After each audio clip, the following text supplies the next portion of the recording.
talk for me so I could see how I'm doing? Hey, baby. And Judy, when I lived across from the plant here, the weaving kept me awake for 3 or 4 nights, but after that, the only time it worried me was when they'd stop it. You know, I used to live right down on Hanson Avenue. Yeah. And I heard that mill all the time, and on the weekend when it'd stop off, 11 o'clock or whatever time it stopped, Wake you up. It'd wake me up. I'd just be wide awake. If it stopped, it would wake you up? Right. Now, they're not working much now. They're off today? No, they're working. See them car? That mill's running. Can you hear it? Yeah. Can't you? What does it sound like? What am I listening to? Weaving and machinery running. I'm trying to hear it. It's hard. That high-pitched voice? I can't hear it. Well, I guess, you know, I'd probably hear it if it wasn't, if it stopped, then I'd be able to hear the difference. you'd tell it. How's it coming in now? It sounds good. It's fine. There's my nap because I'm an out-of-towner. Huh? You can hear that mill. Sure. We've heard it so long, we understand it now. Yeah. Okay. Why don't you tell me, you know, your name and your address and where you live. I'm Harry H. Harden, Harden. I was born and raised in Bibb City. I'm 78 years old and proud of it.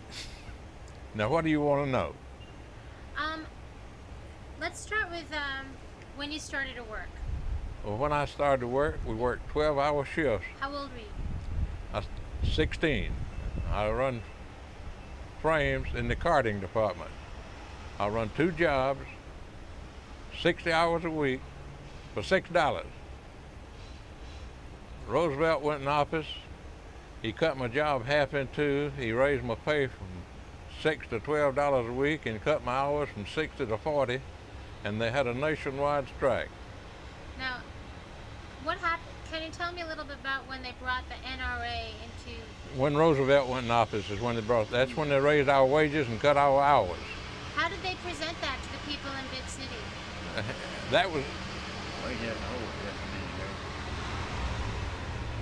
That was nationwide, Judy. It wasn't just Bibb City. Oh, I know. You know, Roosevelt's the one who brought the NRA in, you know. He closed the banks. There's a lot of banks going burst at that time. First thing he done was close the bank, and we paid off in scrip. It was good, but they didn't have any money. You mean the mill didn't have any money? Nobody had any. The banks were closed. And the city of Columbus, I guess it was nationwide, I don't know about that, but the city of Columbus used scrip, what they call it. It was just paper money. But it wasn't made by the United States, I don't guess. I'm not sure about that. But that's what they paid off with for several weeks. I want to go backwards and then we'll come right back up to Roosevelt. Tell me about the conditions in the mill when you started working. With no air condition. Hot. I guess in New York they'd call it a sweatshop, but we didn't. We didn't know any different. They didn't want you to raise any windows. Had humidity, and you couldn't run the plant without humidity. Water, I guess you know what humidity is, and the cotton absorbed that, and it made it all run better. And it was very, very uncomfortable. In the card room, lint flying everywhere, and you had to get accustomed to it to keep from picking your nose all the time. Some people come in there and they'd pick your nose, rub their nose so much and make it sore. They had water fountains. They had what they call a dope house. They had candy, cookies, soft drinks on a big wagon. They pushed through the plant morning and evening, and at night. If you wanted a Coca-Cola or whatever, you get off of the plastic lights, let you know when it was in the big alley. It just, all I can tell you, Judy, it was real uncomfortable. but you didn't know any different. The plant's air conditioned now throughout. Now, your daddy worked in the mill, right? Yes. And your mama too? Yes. Until I remember crying after my mother when I wore a little checkered apron. She'd be going to work. We had a maid, colored maid that looked after us. Her name was Nellie. I never will forget. I thought she was my mama. But it was just a way of life. Now, did your family come from the country and move here? My parents moved here from Elmo County in Alabama. Why did they move? To get work. They was on the farm. They came to Columbus and went to work. Tallahassee, Alabama is what they call it. It was Elmo County then. And they came here. I don't know what year it was before my time. All my brothers and sisters were born here, and I'm the baby. I'm a baby too. Was it expected of you to go into the mill? Not necessarily, but there wasn't a lot of other stuff to do back then. I left the bib and went to work with Atlantic Ice when I was a kid, but I come back. So you started as what when you started working? Running drawing in the card room. Drawing frames. And I went from drawing to supply frame. I went from there to the weave room, but I didn't stay out there for just a little while on 12-hour shifts. But just anything they want me to do. For a number of years, that's what they call a utility man. I just done what they want me to. There's a barefoot boy at the front door. Yeah, you mentioned that before. I told you I'd sit down at the end of my job and cry a little bit and get up and go back to work. They didn't care if you quit because there's a bunch of barefooted folks sitting on the curb just waiting for something. Did they tell you that, or did you see barefooted? Now, hell, I knew it. They didn't have to tell me. No, I never was threatened. But as I say, Judy, that's just the way it was back then. During the hard depression, you couldn't buy a job. The mill eventually went on 3 days a week. Who were about perishes to death? People cuss Roosevelt now, tease me off. He done. We need another Roosevelt now. Somebody put these stragglers to work. He started WPA and this CC. CC camp, and people don't have any pride where you had to bum or somebody gives you everything you have, Judy. I always felt like I wanted to make my own way. Now, so prior to Roosevelt coming in, Hoover was president, and it was during the hard depression. You don't know anything about that, but I imagine your ancestors do. But they had bread lines in Columbus, Judy. Men would go in grocery stores and pick up a sack of flour or something and tell them if they ever got the money they'd pay for it, their kids were hungry. They'd call police if they wanted to. Now, what was happening in Bibb City? Same thing, except Bibb looked after their own, Judy. How did they do that? If when the mill was on 3 days a week, sometimes you didn't get but 1 day a week, but they'd give you a slip to the grocery store, and you could go to the grocery store and get. Nobody ever went hungry in Bibb City. We were looked after. Did you have to pay the mill back afterwards? If you ever got able, yes. They didn't done you for it. If you had to go to the doctor or the hospital or something, they'd pay the doctor, the hospital bill, or whatever. People have insurance, go to the hospital, and Bibb would pay it. Now, after the NRA came in, it was good for you. Yeah. How did the company feel? They was proud of it too. It was a law nationwide, and the company was always an ideal company to work for. As I say, we looked after our own, Judy. Now, when you mentioned Roosevelt before and the NRA. I mentioned what? You mentioned Roosevelt. Yeah. And the NRA. Yeah. And then your work changed. Yeah. And your hours changed. Yes. Everything changed. Now, did your workload change as well? Yeah, cut it half in two. Your workload cut Yeah, half in two? workload. Now, some people that I've been talking to, they said that right after the NRA came in, there was something called the stretch out that came into the mills. They had Minutemen later years, but they didn't have no stretch out after Roosevelt went in office. He's the best thing ever happened to me. He put shoes on. But I just wonder if you were working less in the mill. You were working less hours. Sugar, we were working 60 hours a week when Roosevelt went in office. Right. NRA came in and they put us on 40 hours a week. They cut my job half in two and raised my pay to $12 a week. That was a lot of money back then. Doubled your pay. You couldn't, and that was before and after. Before Roosevelt went in office, didn't nobody give a damn if you went hungry. But after he went in office, everything changed, as far as I'm concerned. Now, did Bibb care if you went hungry? We didn't go hungry in Bibb City, Judy. Okay, so Bibb looked after our own. Okay. But the outsiders, they had bread lines.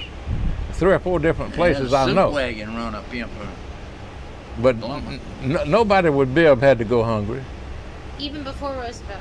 No. We all had a job. It was a way of life, Judy. We didn't know any better.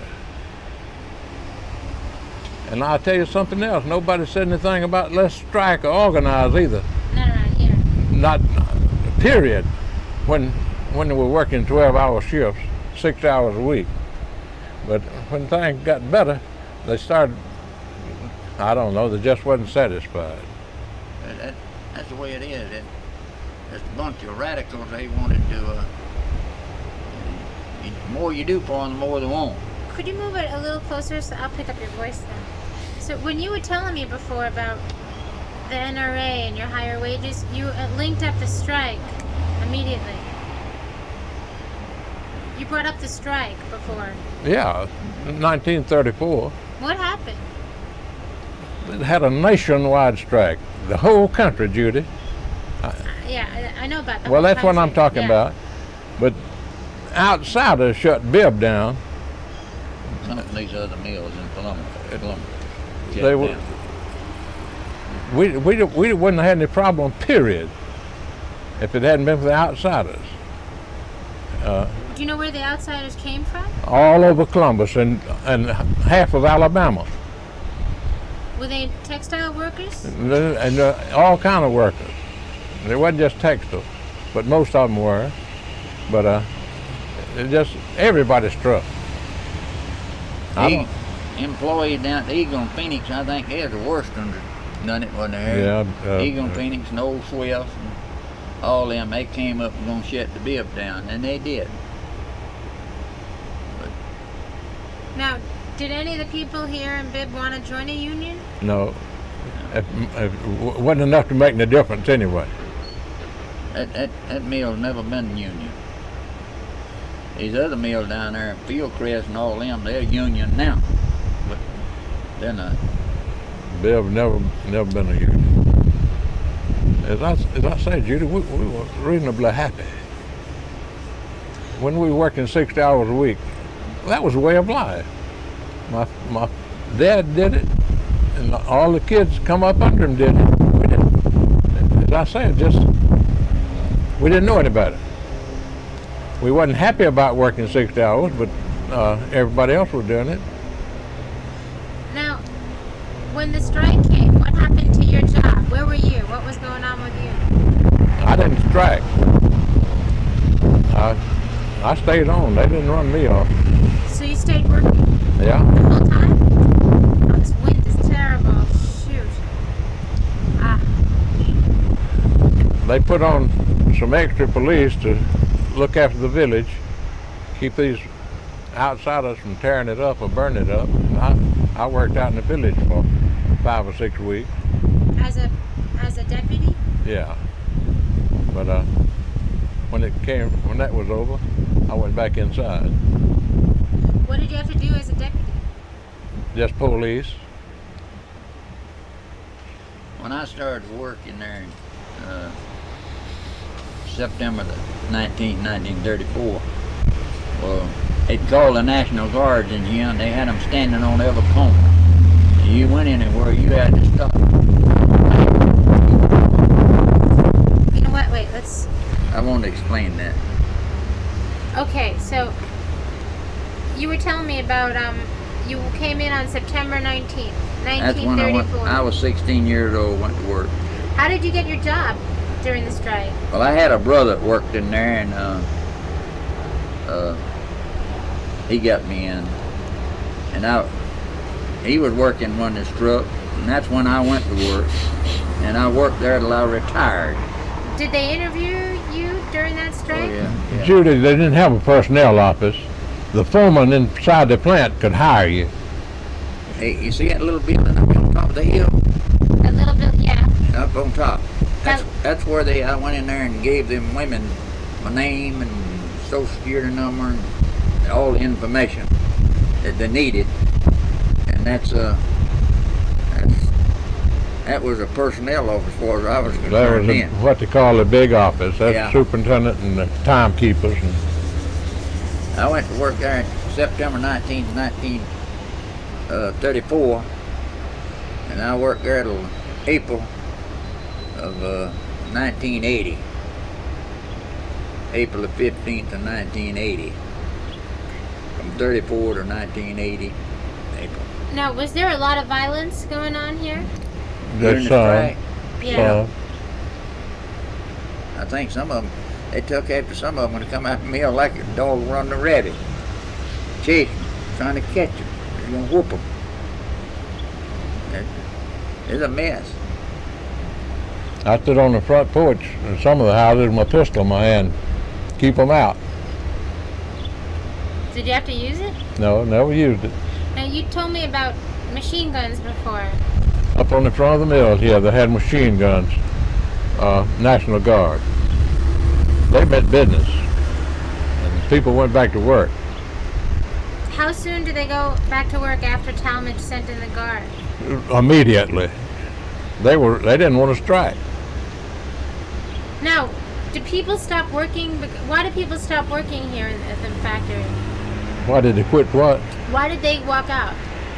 Well, Our people didn't walk out, Judy. They kept on working. They kept on working. The outsiders kept them going back in after they come out.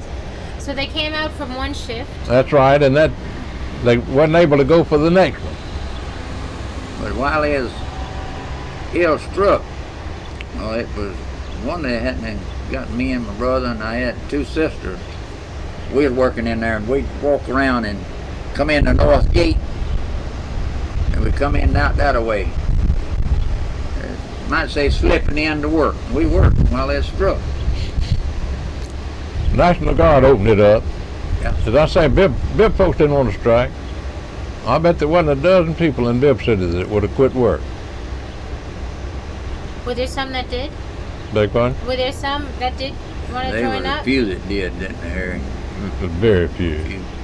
But the thing about it is, some of them scared to go in there, see. And they get in there and got out. Well, them strikers lined up and they wouldn't let them back in.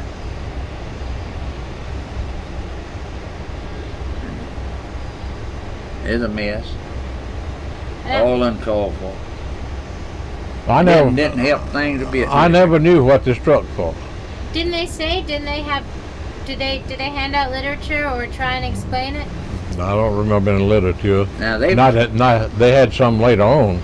They had some organizers come up, and they, a lot of times yeah, try to organize it, but they never did. You mean years later, organizers came? yeah.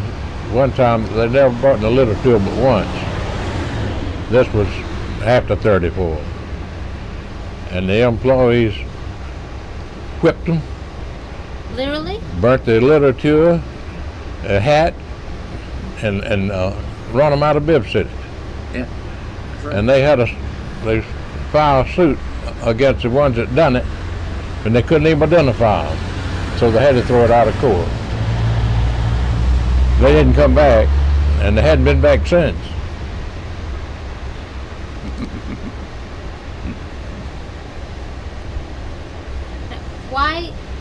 Why was I just wonder, why was everyone here in Bibb so, why do you think they were so anti-union? We were looked after, sweetheart. We had it better than any other company in Columbus. We had our own village, had our own school, own church, own post, own everything. And they were just jealous. That's the only thing I can say. They furnished us lights and water and very little rent we had to pay for the houses. I had a 4-room house, lights and water furnished, $1 a week. 25 cents a room. And we didn't. People outside didn't have that, Judy. And the only thing I know is just envious. Yeah.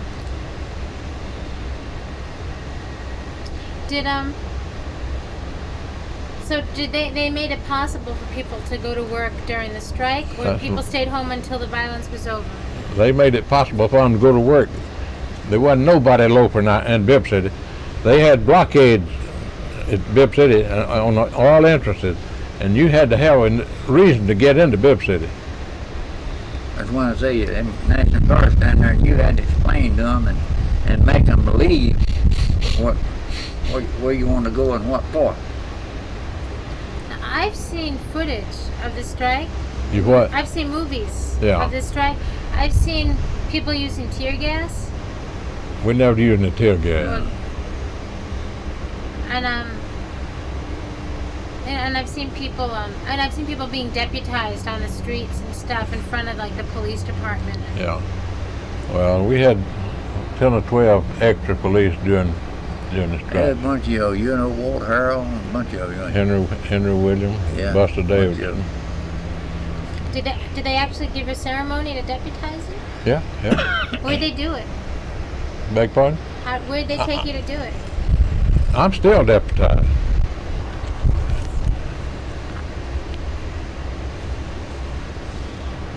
Now, H. Harden, Deputy Sheriff, Muskegon County, State of Georgia, 1776. Now, did you get this in 34? No. I got that since. I worked with Judge Land in court 13 years. That's where I got that. When they deputized you in 34, That's did they right. give you a badge? Yeah. Pistol? And a gun too. Now, so you didn't have to go into work because you were working That's right. Did you get extra money for doing that? I got paid for it, yes. Same as your job inside? A little better. They just more or less kind of guarded the Bibb's interest, you know, to keep them people, outsiders, from coming in and messing up Bibb City. And your time's growing short. Time's going short. How long did people talk? When did things resume normal? About 5 weeks after the National Guard stayed here about 5 or 6 weeks. Really? Yeah. From what I understand, the strike was like 3 weeks, so they stayed longer. Where did they set up a camp? I don't know where they stayed. We didn't. That was left up to them. I'm not familiar with that, Judy. Some of them stayed in the old building across the street there. Yeah. But I'm not. They didn't set up tents? No. They had down there, that back in that grocery store somewhere where they had a headquarters. Lord, I know a fella they. But they meant business. The National Guard did. And you aren't joking. That must have been pretty scary. Now, what's that tower used for over there? Is that a lookout? Elevator tower. An elevator tower. So where did they had the guns on? Was this mill? Not up on here, Judy. Up on the porch of the mill. Yes, sugar. Like the front. Where the 1920 in the gold. That's where they had the machine gun set up. Now that didn't say 19. It said 1920, or it didn't. It did. 1934. No, and it was right over where it says 1920. Yeah, Right. That's where they had the. I've seen pictures of people turning cars over. No, we had none of that. There wasn't too many cars in there. Oh, They might have turned some wagons over. No, That must have been pretty scary. It was. It was. I was called everything but a gentleman. But I collared every damn one of them one at the time after that. And they lied like a dog. Who lied? The one that called me all those ugly names. Now, did any of the people from the bid ultimately stand out online? No. Outside of Strictly. They had a camera up my hair taking pictures of the picket line. A movie camera? I didn't know it. No, just taking pictures, some kind of camera. They took pictures of it. Because I've seen these newsreels. You know the newsreels they used to have of a strike that they say is Macon.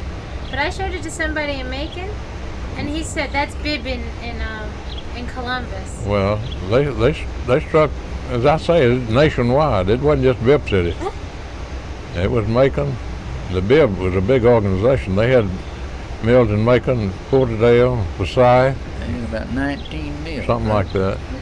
Was there any communication from one mill to another during the strike about what to do, you think? Well, I wasn't in the communication end of it. Yeah, you just stayed here. That's right. But there's a direct link between Macon Sure, and here. sure. They were telling me in Macon that they used to have big, when you would go on vacation, that the men in Columbus would go with the men in Macon to Florida. No. Big trips. The men's clubs would get together. Oh, we used to, at school, I told you we had a vocational school. We'd go to Florida every year fishing, and we had a bus, and I was the bus driver, and I ramrod the thing. I was in personnel then, and we'd go to Florida fishing, and at least once a year. And we went out to Crumbs one time when I busted. One time, yeah, a dozen times. I was thinking about one particular time we went. What happened? The water was so rough. Old deep sea boat wouldn't go out. And him and myself and Charlie and Louis Broadwell all went out on a 19-foot batteau. And way like that, rough.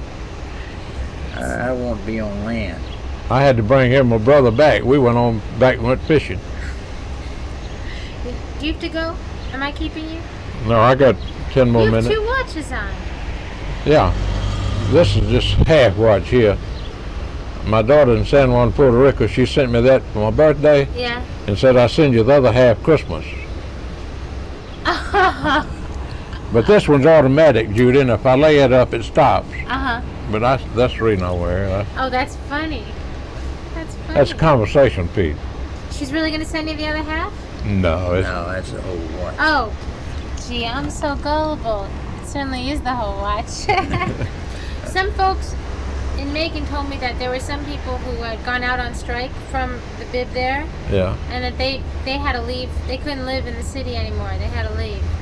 Well, I'm not familiar. I know they had a lot of trouble in Macon, Porterdale, but I'm not familiar with what they had. They had it rougher than it was over here. Yeah, they had it rougher over there? Yeah. They didn't have the setup we had here. Setup meaning what? Village off to itself. Well, Bibb's Pain City is pretty much off to itself. Well, I don't know how much trouble they had. I wasn't over there. Yeah. Now, did that strike start, I mean the rumblings for the strike, that started earlier than September, didn't it? I didn't hear a thing in the world about it until Roosevelt went in office. And then you started hearing about it? Not a lot. Like I said, it cut his job half and two, double his pay, and the struck. That just something. Some people haven't got too much. But there's a big period of time between the NRA taking place and the strike, wasn't there? No, about a year. No. The first thing Roosevelt done, Judy, was close the bank. And fix them where they. And they passed the NRA. Fix it where they couldn't go busted. That's right. A bunch of them going broke all the time. He stopped that. He stopped that bank closing. He put a lot of them in the penitentiary. They ought to do that. This savings and loan. Them people ought to be in the penitentiary now. They have too much money. Yeah. They're too rich. They're going to get away with it. That's right. They're too white collar. Forget it. If they catch them selling dope, they take their money. But they steal it, they can keep it. And if they send them to jail, it's going to be like a country club.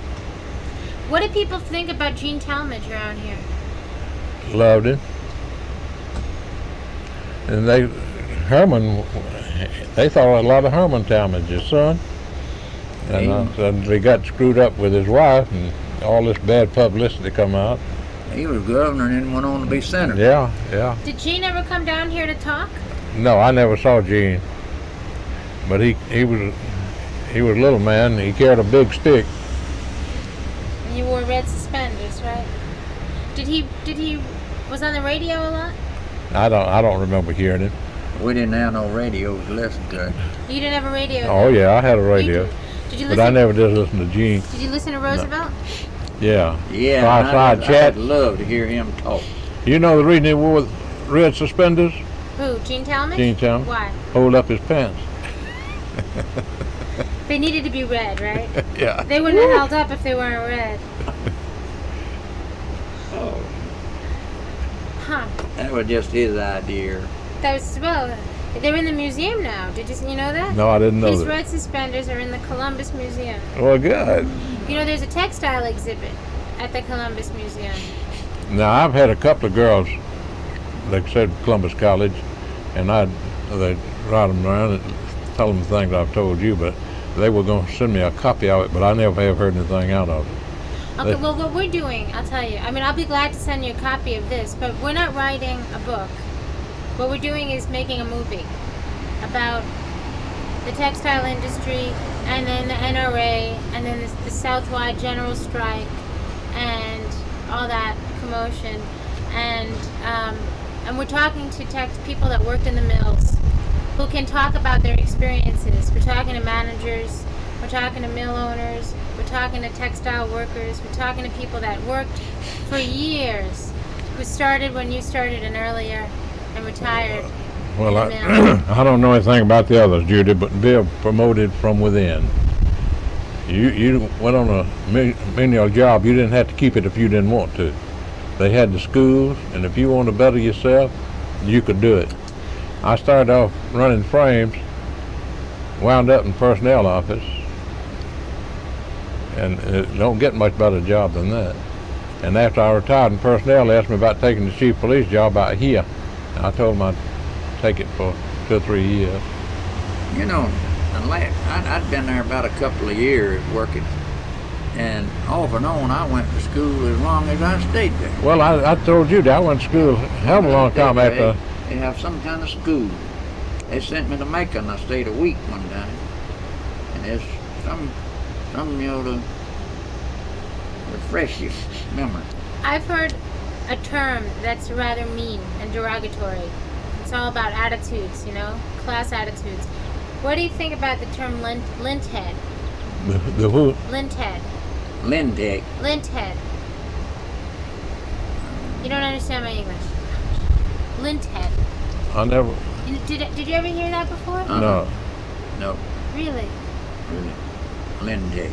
No, linthead. Spell it. L-I-N-T. Lint? Lint. Like in the cotton head. Yeah. Oh, yeah. Oh, hell yeah. They still call you a lint head. God, I didn't know what you said. I didn't either. As I told you, in the card room, that lint was flying everywhere. You'd even get it in your navel. I'm serious, Judy. And your hair? I've seen women. No, yeah, but who call people that? Who would call people they call each other that. All these folks that didn't work in the mill.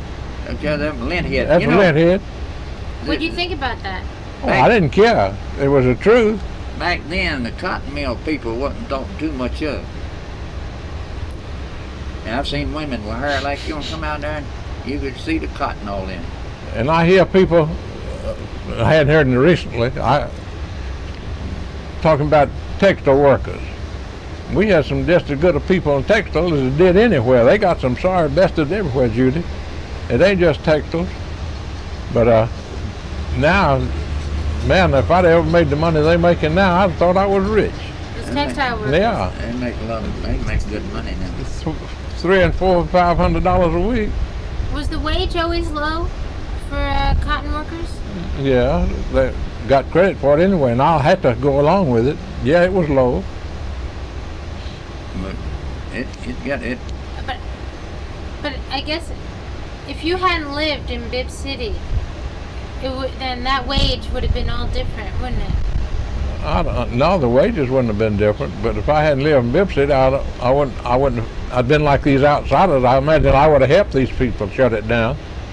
But I knew we had it good. See, they furnished us a place to live and electricity and water for practically nothing. And these other folks had to pay water bill, light bill, and everything else, Yeah. and higher rent. So they couldn't make it on the salary if they didn't live here. Well, yeah, they made it on the salary. It wasn't just the bill paying low wages; it was all of them. But it was if you didn't live. We had it better than they did, Judy. Why didn't they have what? They didn't have a village. They didn't live in the village. Didn't nobody furnish them water. Didn't nobody furnish them lights. And they had to pay a higher rent than we did. That's what shut the Bibb down, outsiders. It wasn't Bibb folks. And the same in Macon, Porterdale, and the others too. So you were protecting what you had. And this was something. I wouldn't take nothing for what I went through. It didn't hurt me. It hurt my feelings a lot of times. But it makes you damn grateful for what you got now. What hurt your feelings? Huh? What hurt your feelings? So, what hurt your feelings? What hurt your feelings? Oh, working like we did. But What do you mean? It was just a way of life. It's what we didn't know no better, Judy. Because I told you, I'd sit down at the end of my job and cry a little bit, Judy, and get up and go back to work. What were you crying about? Well, I couldn't run my job. What was your job when you were crying? Running, drawing in the card room. What was so difficult about it? Describe it to me. I've never been inside a mill. Well, you've missed something. So you got to describe it to me then. I run 12 H&B drawing frames, and the cotton would lap up around the rollers, all 12 of them at one time. I'd rub the lap off when it started up. Before I get the one next to it started up, the other one be lapped up again. And it's just impossible to run a job like you wanted to. But it's nerve-wracking. Did you ever let anybody see you cry? I didn't try to hide.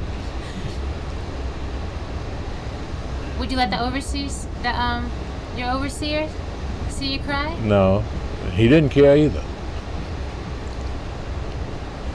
We Dry your tears all and go back to work. That's right. Oh, Yeah, but at the same time, Judy, we had a lot of fun, but it wasn't while we was working. that's what I started doing, running drawing frame when I went to work in there in 34. Could you run them? Like cold work? MOH&Bs, that was aggravating us. That's what I'm talking about. Electric knockoff. Yeah, and just any little thing, knock them off, and you got to go to them and get them started. And it just aggravates. Now, when you started working shorter hours, did you have to work more frames? No. That didn't happen. Half Your workload? So you worked 6 frames after instead of 12? NRA went in, yeah, cut my job half in two. So instead of working 12, you worked 6? Worked 8. 8 frames? No, 8 hours. But how many frames? 6. Instead of 12. 6 frames instead of 12. That's right. So when did they bring in the efficiency experts? Oh, that was in later years. If efficiency experts like to shut the mill down, didn't they, Pip? That's right. They call them IE. Industrial engineers come in here and tell me how to run a damn job, Judy. They never had run in their life. And I've been running 10, 12 years, and they try to tell me how to run it. That don't make no sense to me. Just like you would go in there and try to tell somebody that knew what they're doing how to run the job. They run folks off here. I've been there 25 years because they couldn't run a job. Took them a long time to find out, didn't it? That was IE. When people left? People left the job? Yeah. Who hired IE? Who brought them to come in? Management in Macon. That got you angry, didn't it? You ain't joking, it did. You gotta go.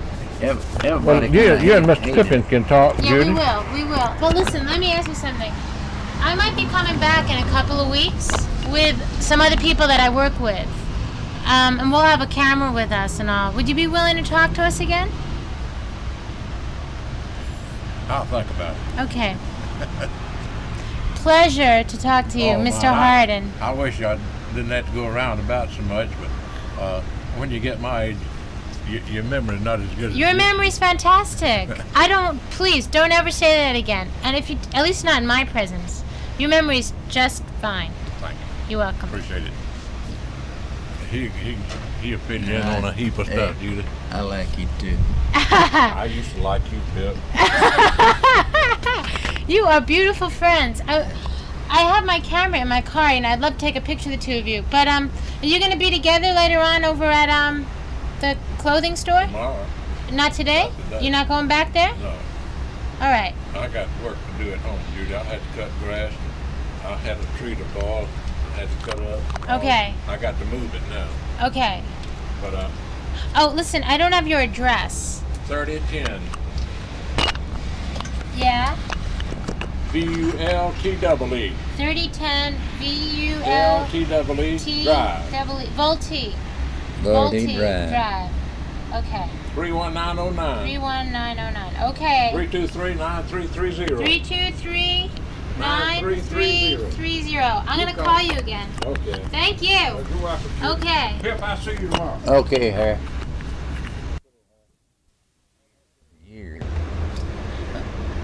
Was he working when you... Did you know him when you started working? Mm-hmm. Did he help... He was in there. He'd quit running drawing frames and running what we call slubbers. And I started running drawing, and he had to come get my drawing to run his slubber. And I knew him back then. That was 34, 35. Did he help you on your job a little bit? No, I'd run it in mine and doff it out. He'd bring me cans back and get my drawing, run his slubber, and then I'd fill his cans up and he'd come back and get them. It was it was just cooperation. Okay, now, we've been talking to you all along, but we don't know your name as far as this tape is concerned. So could you tell me your name and your address and all that? Ulysses H. Pippin. What does the H stand for? Henry. Yes, use H, children. Okay. Ulysses H. Pippin, 3810 First Avenue, Columbus, Georgia, 31904. Across the street from? Across the street from the Bibb parking lot. Bibb Mill. But it wasn't the Bibb parking lot before. Oh no, I live right down there in the second house when that big hotel was right across the street from me. Was it actually a hotel? Yeah, it was a hotel. What was it called? Bibb Hotel. And who lived there? People worked in the mill, single people. Here comes your Hey, mailman. Ted. Hey, how you doing? All right. You have your own post office here? He just our postman. No, we haven't got one here in town now. It's out on the. I can't even remember where it is now, but he comes from the main post office here, and they post and deliver. Bibb used to have their own post office? Yeah. Used to have it right on 35th Street, right below where you came, where we was this morning. Okay. Now, when did you move here? You moved here with your family? Well, I wasn't 16 years old. I came from the farm. We moved up to Ozark, Alabama. They had a little mill there, and I wasn't but 15 years old, and I worked some in there. And what was that like when you started working there? Tell me about that. Was it what? Can you tell me about that when you started that first job? Well, I didn't have a regular job to do. See, I was too young actually to work in the mill, and I had a half brother was overseer there, and I had two sisters working in the mill, and people out, I just work extra. I was just like an extra hand. And then that mill went busted, closed down, and my brother, he was up here working in the bib, and he came down to Ozark and got me and my daddy. See, my mother died, and we buried her on Mother's Day in '34. And in Ozark? In Ozark, Alabama? Yeah. And my daddy and one of my sisters and myself, we came up and stayed with him till I got a job in the bib. When the strike was on, he worked in there and got us on. We started working. Now, were you living here for a little while before you started working? Yeah. How long? It wasn't 2 or 3 months. And you lived right here, and did you start living here in Bibb City? No, I was living way down on First Avenue, way down close to town on First Avenue when I first come up.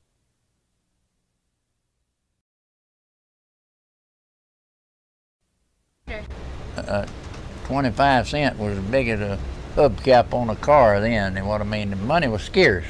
You didn't hardly, it was hard to get. Everybody just living in a land of milk and honey now, compared to then. Now, were you looking for a job when you first got here? Yeah. Where did you look for a job? Well, I didn't look. I didn't go to these other mills. My brother, he was working on getting me in here at the bib, and he did, eventually. And when it come strike, well, he worked on, and they hired me, and I went too. My sister too. Now, tell me about that interview that you had. About when they hired you? Yeah. Do you remember? Yeah, they had Lois Phillips, and was the one that, you know what I mean, signed me up to go to work, right in that little office up there on the hill. Now, that was September 19th? I went to work September the 19th, 1934. So the strike was going on for about 18 days already, about 2.5 weeks. I think so, something like that, 2.5, 3 weeks. How'd you get inside?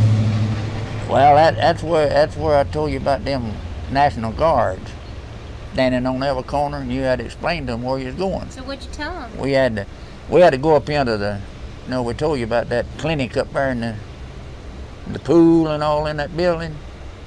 I used to go swimming up there a lot inside that building. Well, you had to go up there and be examined, and we had to stop and tell them National Guard where we was going, and then every time you go in the mill, you had to tell them where you was going. And so you had to go through the National Guard to go for your interview? Yeah. It was him. Yeah. So what'd you say to that National Guardsman? Well, I just told him where I was going and what I was doing. Going to be interviewed for the job. What, did you have to walk through all those picketers? No, that picket line, there's still some of them around, but it wasn't like it was there. You know, it was hot and heavy to start with. It was kind of eased off. Did you come down to look at the strike when it first started? Yeah, I seen them National Guards up there on 38th Street and 2nd Avenue. A bunch of them strikers and all up there, they was gathered up there, and them National Guard ran them off. Got rid of them. So you weren't when the strike started, you weren't working? No. But you came down to watch? Yeah, I watched some of it, yeah. I wasn't nothing but a kid. What do you remember seeing? Well, most of the things, seeing them old big fellas in them there uniform, that National Guard. And we was walking back and forwards to work, and we have had some to drive by, you know, and holler scab at us, but we didn't pay attention to it. They didn't whoop us. Were there any women on the picket line? Yeah, women, men too. Yeah. What were they doing? Do you remember? Black, did you say? No, they're just walking, just holding signs and walking. What did the signs say? Do you remember? No, I don't remember that. Were there black people on the picket line too?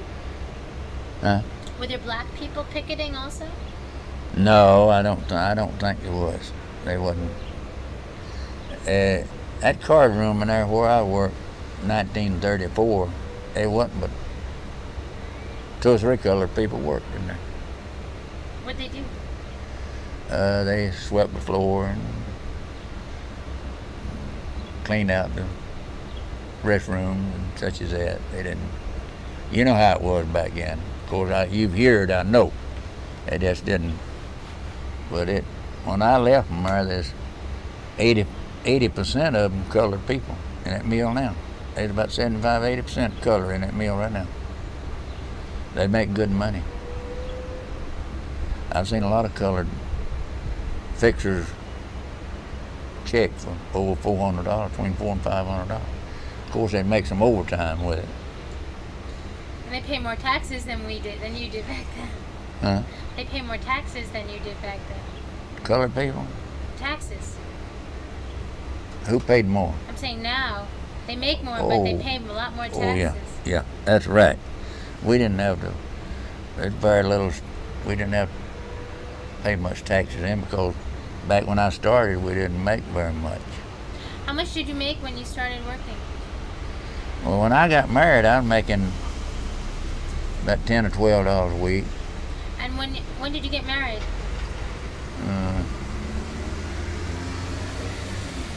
I believe 38. So how much was your wage when you started in 34? I was making $8 and $10 a week. Yeah, I was on production. What they call a hand clock, like a speedometer on the frame. When it run, it registered, and when it didn't run, when it stopped, it didn't register. So you made as much as you produced? Huh? What you produced, you got paid for? Right. That's right. Was there a quota? How much you were supposed to produce? Yeah, we had production. What was it? Do you remember when you started? No, I don't remember that. It was they called them Hank clocks, and so many Hanks was production. I don't remember how many it was. Wish I did, but I don't. Was that so there's a lot of pressure on you while you were working? Oh yeah, I had but I was young. It didn't bother me too much. I was raised on a farm. See, I worked from daylight to dark on the farm. So was this easy compared to farm work? Yeah, it was easier. Right. It was. Right. A whole lot easier than farming. We didn't have equipment to farm with. We done it the hard way, with old mule and plow. Well, there wasn't a bunch of tractors and all that stuff back then. Just didn't exist. You think you live better here than you did on the farm? Oh yeah. Yes. Yeah. Like I told you a while ago, like compared to back then, like it's just terrific now than then, rather than then. But when you moved to Bibb, after living on the farm?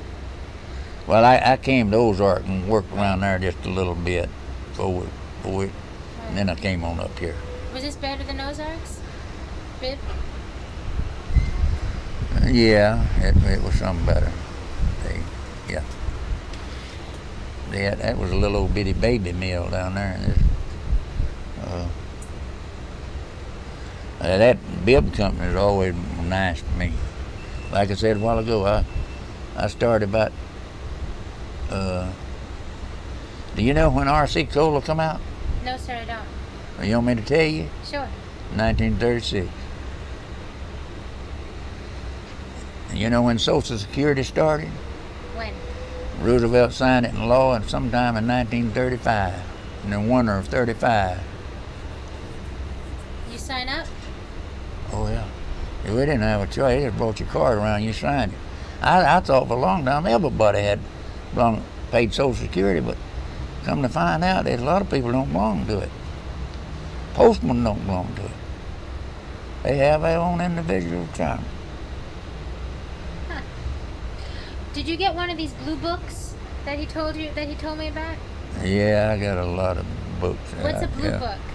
Well, it was just explaining to you, you're now one of the Bibb family and all that stuff. What does that mean to be part of the Bibb family?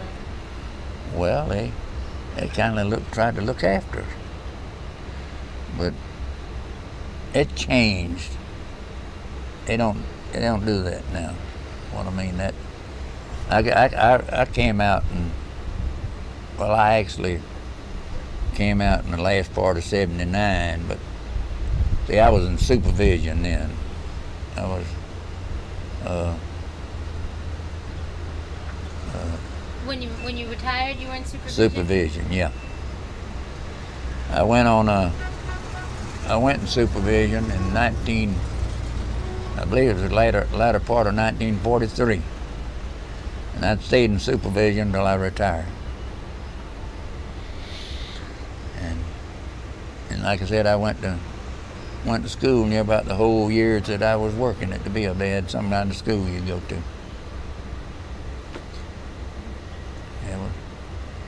And it was kind of aggravating sometimes, but... What was aggravating? Well, just sometimes I didn't want to go to school, but I went. How did they keep everybody in line? Well, see, if they did something wrong and bad enough, well, you just fire them. And then what happened? Well, you'd have to hire somebody else. And your house? Hmm? And then you lose your house? Oh, if they lived in one of these houses and got fired, they had to move. They wouldn't get their last check in the mill till they did move. That's the way that worked. Did you ever see anybody get evicted? No, I didn't. I paid up a lot of people, but I never. You paid up a lot of people? Yeah, you have to. A lot of people won't let you be good to them. You know that? There's a lot of people that won't let you be good to them. Like what? What do you mean? Well, you try to be good to them and they'll mess you up. You're young. You don't know yet. I've been there. I know. So you try to pay up on people's houses, you mean? Oh, no. In the mill. Uh-huh. They work in the mill. Sometimes they'd do something you'd have to fire them, and then if they lived in a Bibb house, they had to move. They had to move. So you wouldn't make a move? No, I didn't have nothing to do with that. I didn't have anything to do with that. That was them and the company about that. I didn't have nothing to do with moving, nothing. Do you think if there had not been a strike at the time, you would have gotten this job? Yes, my brother, he was in there. I'd have got in. He'd have got me in sooner or later. He was working on it. They promised him first opening I'd get it. But the strike come and I went right on to work.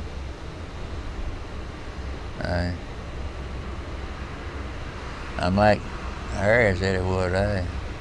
I wasn't wanting to strike. I wanted to work. I was raised to work. And Bibb's always nice to me. Bibb Company. Now you draw a pension from them? Mm-hmm. You got a nice house. Real nice house. Yeah. You know what I gave for this house? How much? $6,500. And I've spent 2 or 3 times, twice that much on it since I bought it. I spent a lot of money on it. It was just a plain house, and I had siding. The siding put on it cost me $3,000. It's wood underneath? Mm-hmm. Yeah, it's wood. I got it paneled inside. Wood, I got 4. It's siding, and there's a plank, and then the inside is sheetrock, and then I got the wall panel too. There's 4.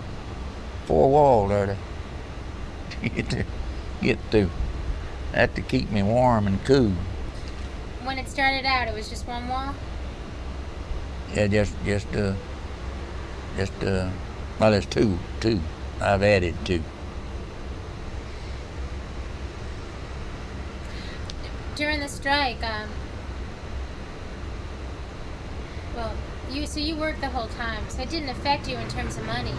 No. You got money. Yeah, I never worked for the bill an hour that I didn't get paid for. I always got paid. They paid me. Did they give you good raise increases? It got where we got a pretty good raise increase every year. It did. But back when I went to work there, there wasn't no such thing as vacations and such as that. People wasn't able to take vacation. I wasn't. I had to work. My wife worked down there 38 years. What did she do? She run slubbers in there for me. And you mean you were her supervisor? Yeah. And then I got her transferred from there out in the cloth room where she inspected cloth. I think she still don't like me on account of that. She didn't make near as much money in the cloth room as she did it by running slubber. Why'd you move her? Well, slubber was a little bit getting new slubber, you know, and it was heavy work. And I got her transferred to the cloth room. You didn't want her to do heavy work? Well, she could have done it all right, but a lot of women did. But I just got her transferred out of there. You know, they really don't want none of you people working for you, but she worked for me for years and years. Did your children work in the mill? I got them every one in there. I had 3. A boy and 2 girls, and I got them. They used to, all 3 of them work in the mill, but they don't. I got a daughter-in-law that's overseer down there at the mill now, my boy's wife. She's got about 200 people work for her down there now. Her name's Sandra Pippin. She married my boy. She's doing good. They like her down there. Did you want your kids to work in the mill? Well, that was I want them going to school. I put my boy in private school over there, and one morning something told me to go over there and check. Turner's private school. I went over there and he wasn't there. And I was paying so much a month for him to go. And he was done in working in the mill then. He wasn't in school, he was working? Well, he was going to school in the morning and working in the afternoon. And one of my kids quit in 11th grade. I want them all to finish school. I wish I had it, but it wasn't important then as it is now. If you don't have a high school education now, you don't go nowhere. How much education do you have? I hadn't got very little, 7th grade. But then you went to school at the bib company. That's right. I learned more after I went to the bib than I did, all my other schooling together, because I went to school all the time, everybody. They had school up there at that schoolhouse, and I was on a fixer's job, and they'd let me off 2 hours every evening to go up there to school. Pay me right on. I was told about some people who live in Columbus, who actually lived around here, who they thought might be some good people for me to talk to. I wonder if you know them. Let's see. Well, you met all them old ones up there at the store this morning. I don't. You guys go there every day? Yeah, we go up there every day. We'll be up there in the morning. And you count on it, huh? yeah, We have what you call a little fellowship up there, you know, old friend. When do you think that started? Well, that's been going on for years. Years. I gotta find this. I will. Where she lives now. She, Mary Cole, who you talking about? Yeah. She was down there way back in the years too, but I don't know where she is now. And then She broke her hip, and I think I haven't seen her in a good while. how about Tommy Nash? Tommy who? Nash? Nash? I don't know him.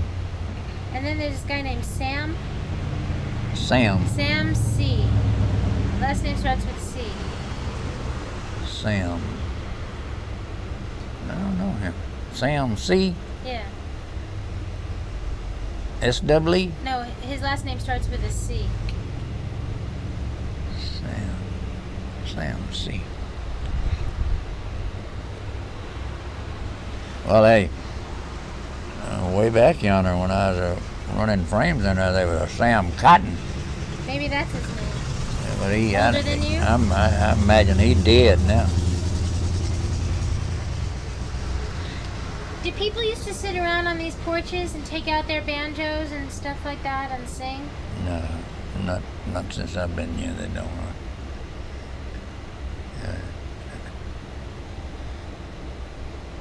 There's people. It's not like it used to be. There's people on that street up there I don't even know. There's some on that street I don't even know. They're just.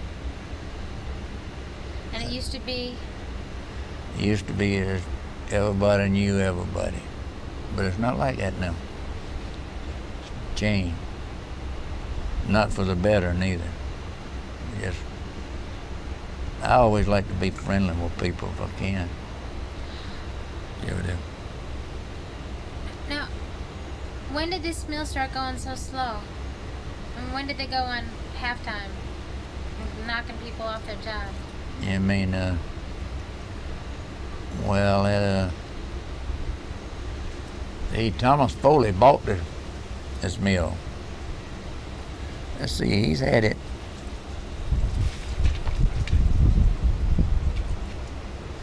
He bought it in the 80s.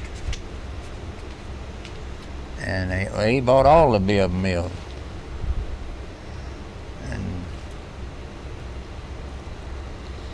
But practically everything down here now, they work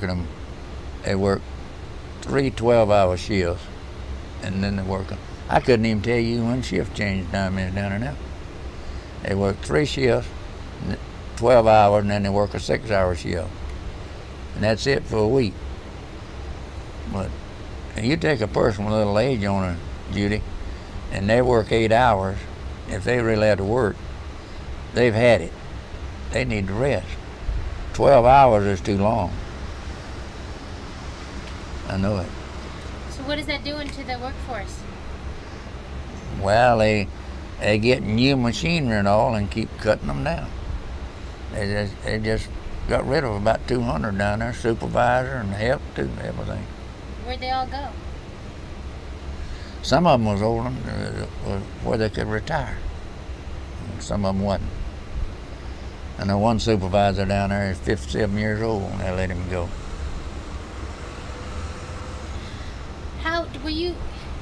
When did they start bringing in new machinery into the mills? Years ago. Well, every once in a while they put in new machinery about every 10, 15 years. And they brought in a bunch of new machinery down there in the 70s. And they brought some in the 60s. They went to England and bought 90 new cards for the card room. Now, I was under the impression that in the 30s they started to bring in new, more automated machines, and that changed people's work. Well, in the 30s they didn't. It was on in the probably about the 50s before they started bringing in new machinery. In the 50s, 30s and 40s, they didn't bring in no new machinery because I was down there. And no, they didn't bring in no back in. But I tell you about those new frames about my wife running. The bobbin weigh about 1.5 pounds. And those new frames were put in, the bobbin weighed from 5.5 to 7 pounds. And that's when I got her transferred to Cleveland. New slubber frame. And we had put in new robomatic drawing, Seco Lower drawing, and the Seco Lower slubber. Yeah, they every once in a while after World War II, they put in new machinery every now and then. Ever so often they put in new machinery. See, them 90 Platt cards, they were high-speeded. We did have over 600 old cards. And that 90 high-speed cards produced about as much as them 600 did. That's why they did it. It's good for the machines. Yeah. It's not good for the people, is it? No, they just run so many more pounds, and well, just high speed up is what it was. Did this town run like clockwork because of this mill? Yeah, that was a bread basket down there at mill. That's what kept Bibb City going. People working in the mill. So, but I mean, you watch people, I guess. The whistle would blow in the morning. What time? Well, back then we changed it. First year went on 7 to 3. Second from 3 to 11. Third from 11 to 7 the next morning. That's the way it used to be. So what time would you'd hear those? You could set your clock, your watch by the whistles. They blow the whistle. Yeah. You don't hear no whistle blowing now. I don't think the people knows hardly when the shift is itself, hardly. When you would hear that whistle blow, what would you see? Well, they made the whistle down there in the shop. Ooh, like that, you know. Well, before it blowed for me, I'd already be in there. But I could hear it in the mill blow. Yeah.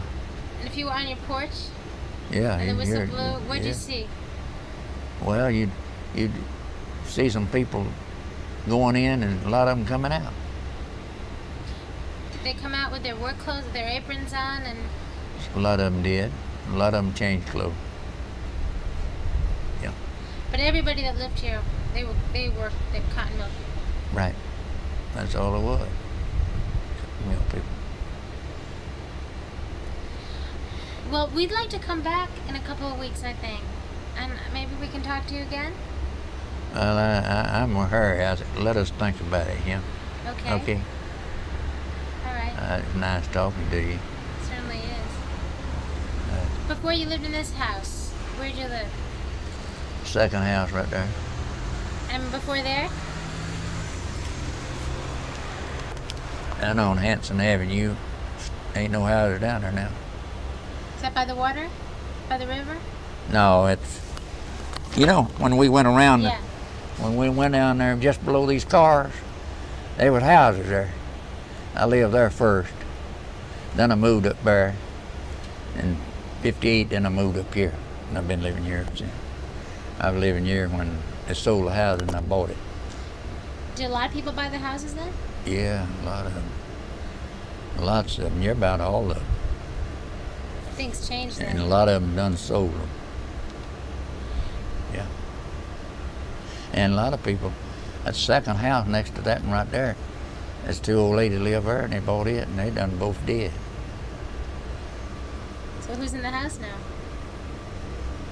A young one sold it. A fella, David Allman, lives in it now. Yeah. So you worked there how many years in total? I worked there 45 years, 6 months. Better part of a man's life. Not the primary life. But I'm in reasonably good health. I enjoy retirement. I get up when I want to, and I do what I want to do. Well, I don't do everything I want to, but I do. A lot of things, you know, and I can go off and stay when I want to come back. I come back, go when I want to, and I like it. I love it. Retirement. I wish that I had it about when I was about. Wished I could retire when I was about 55. That's a good age to retire, 55. Me and my wife both retired when we were 62. Just as quick as we could. Yeah, together. Well, she retired a little bit before I did. Do they have like an association for retired big people? You get together and see each other? No, they don't do that. I go to church up there, Sunday school, and some old fellows, you know what, I've been knowing 40 and 50 years, and I enjoy that up there. Did you have to go to church? Was that part of Bib's rules? No, you didn't have to go. You didn't have to go. Some of them had a church. Yeah, I remember they built that Bib City Porter Memorial around there. But they used to make out like and make you go to church, but nobody never told me that I had to go to church. Never. No. No, you didn't have to go. A lot of them went. They still, a lot of people, back then, you're not here now. They're gone. Either you get old or you don't stay here. See what I mean? Was there a problem that a lot of people had with health problems because of working in the mills years later? Well, I wouldn't be surprised. And all that dust in there and all, it caused a little problem in the health.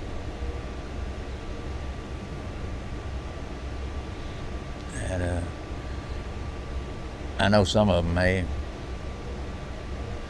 It hurt pretty bad.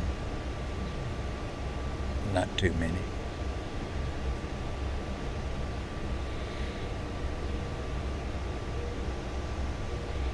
What was the best thing that you liked about working in there? Well, used to it got where I didn't before I came out, but I used to have pride in my job.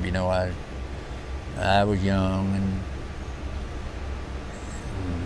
vigorous is a good name for it. I just enjoyed working in there. I just enjoyed it. But the last 4, 5, 6 years, I didn't enjoy it. I could tell it was changing, and I got out of there in a pretty good time. It is. And I don't want to go back. I'm not going back.